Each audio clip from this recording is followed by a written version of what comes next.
DGP Shri વિકાસ સહાય સાહેબની અધ્યક્ષતામાં 74મી ઓલ ઇન્ડિયા પોલીસ હોકી સ્પર્ધાની ceremony police headquarter ground Rajkot ખાતે આજરોજ યોજાઈ ગઈ હતી.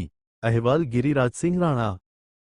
આજરોજ રાજકોટ શહેરના પોલીસ હેડક્વાર્ટરમાં 74 ઓલ ઇન્ડિયા પોલીસ હોકી ટુર્નામેન્ટનું ઉદ્ઘાટન સમારંભનું આયોજન કરવામાં આવ્યું.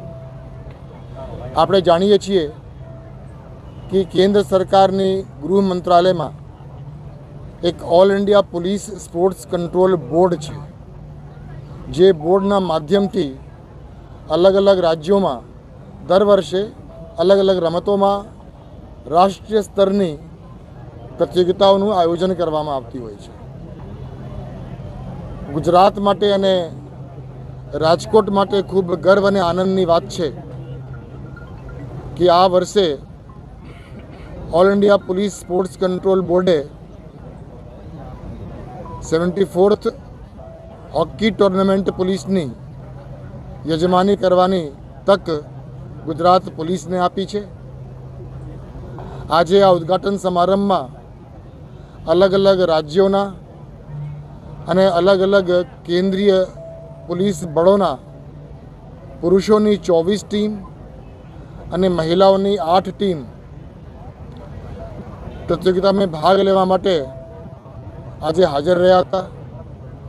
ખૂબ ભવ્ય ઉદ્ઘાટન સમારંભનું આયોજન થયું. આપણા દેશમાં હોકીની એક ખૂબ ગૌરવશાળી પરંપરા રહી છે.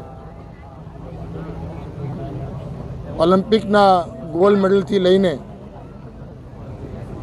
આ પરંપરાને જાળવી રાખવા માટે પોલીસના જવાનો પણ હોકીના રમતમાં ખૂબ ઉત્સાહથી રમતા હોય છે અને ભાગ લેતા હોય છે.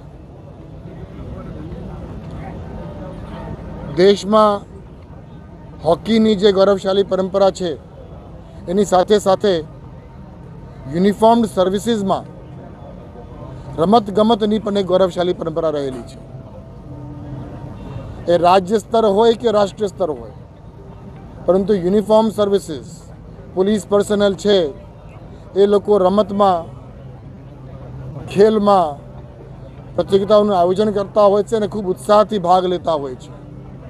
એનું એક કારણ છે કે જે કોર પોલીસિંગ વેલ્યુઝ છે, એકબીજા સાથે સંકલન, એકબીજા સાથે કોઓર્ડિનેશન, એકબીજા સાથે કોઓપરેશન, એકબીજા સાથે અન્ડરસ્ટેન્ડિંગ, એ પોલીસિંગની જે કોર વેલ્યુઝ છે એ જ કોર વેલ્યુઝ અલગ અલગ સ્પોર્ટ્સમાં, અલગ અલગ રમતમાં પણ જોવા મળે છે.